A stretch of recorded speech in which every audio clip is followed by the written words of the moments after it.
The topic at hand today has to do with fortitude, in particular, mental fortitude. As I prefaced, no matter who you are, no matter what walk of life you have, you are going to face adversity. You're going to face obstacles. You're going to be down. You're going to have bad things that happen to you. But it's my position, and what I found most helpful in my life is during those times, I don't say, woe is me. I don't get down. I look inward and I say, okay, this is what's happening to me right now. But what can I do? What can I do? How do I respond to it? I'll tell you a story. So if you're not already familiar, my profession is I'm a probation officer. Okay. I supervise people. I hold people accountable, and I'm trying to make a difference that way. Oh, I'll say about almost 5 years ago, I was establishing myself in my career, making money that was way better than I had made when I was in college and when I was going up through entry level work. So feeling good. I decided to go on vacation. Okay. I went to one of my favorite places. One of my favorite places to go on vacation is Vegas. So got it scheduled, had a time to go to Vegas for a week. Now, I would not recommend anybody do that. It wasn't a smart idea. I went to Vegas for a week. 4 days is probably the most I would say you should do this. Bruh. We went there, did that, went to Vegas for a week, had fun. I'm not a big gambler, but I like to eat food and to kind of walk around and see the different sites and do some shopping while I'm there. So that's what I did. Spent a good amount of money. I probably say probably close to, with all things considered, about $2,000. All right. Nothing too crazy. Do that, come back. And when I came back, I had it scheduled that I was going to be living in an apartment right downtown to where I lived at, which was close to work. This apartment was way more expensive than my other apartment, but I was like, hey, I'm getting better money now. Things are good. I just got back from Vegas. I'm ready to go. All right. So I'm on a high at that point. What happens then?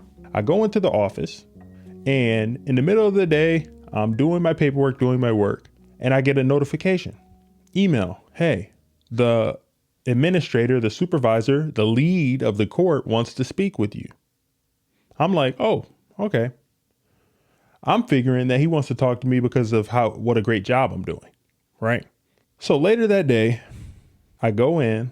I had just signed a lease to this new apartment, and I speak to the court administrator. I walk in, I sit down in his office, nice corner office, and he tells me, hey, Monte, you're respected. A lot of people like you. You do great work for us.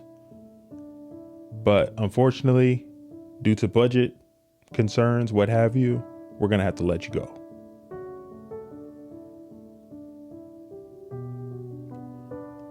I just was silent for a moment. I didn't say anything. I just sat there, took it all in. And then I said, thank you for your time. I appreciate the opportunity that I had here. And then I went about my day. I think they gave me a little bit of time. They might have gave me a month from that time to when I would actually have to be gone. So I worked out my time, and eventually I had this higher than usual rent payment that I had to account for and no job. This is what you call adversity. And you want to know something? When that happened to me, I am grateful for it now looking back. Why am I grateful? I'm grateful because it taught me an important life lesson: to never get too comfortable. Shout out to Future. To never get too comfortable. Before getting laid off in that situation, I thought I had stability. I was comfortable. I was getting a government wage, had a nice salary, had a nice 401k plan, and that all got pulled up from under me. At that point, I was nervous. I was scared. I didn't know what I was going to do. But you want to know something? It forced me to focus. That adversity and those obstacles that I was facing now forced me to focus on what I can control. And what could I control? How I utilize my time from that day moving forward.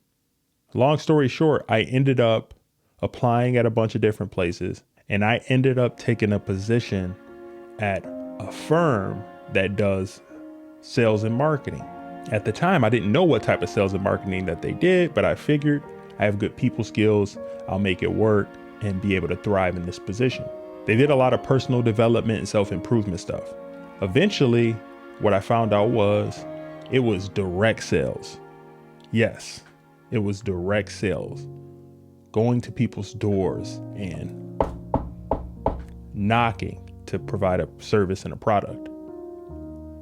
It's not for the faint of heart. You face a lot of rejection. You get doors slammed in your face. You have a lot of awkward moments, but I am very grateful for that time. But because it forced me to face that adversity head on, face the obstacles that I was facing, and also to use the skills that I was learning to create my own future, create my own destiny. What's the moral of the story? Why am I saying this? I'm saying this because you need to embrace those difficult times in your life when you don't have it all figured out and you don't know what's going on. That's what I had to do. And the reason why I'm passionate about this topic and about mental fortitude and toughness, because when you go through things like that, like I just talked about, it kind of rewires your brain. It forces you to remain present. It forces you to not depend on anyone else, to not worry about things you can't control. Why am I saying all of this? And why do I keep speaking on this topic about being productive, about being mentally strong and aware?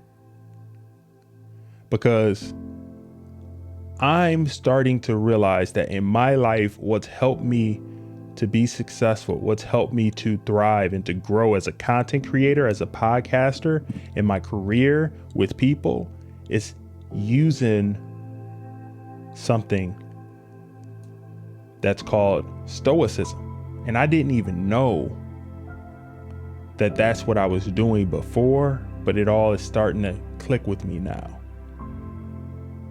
What is Stoicism in a nutshell?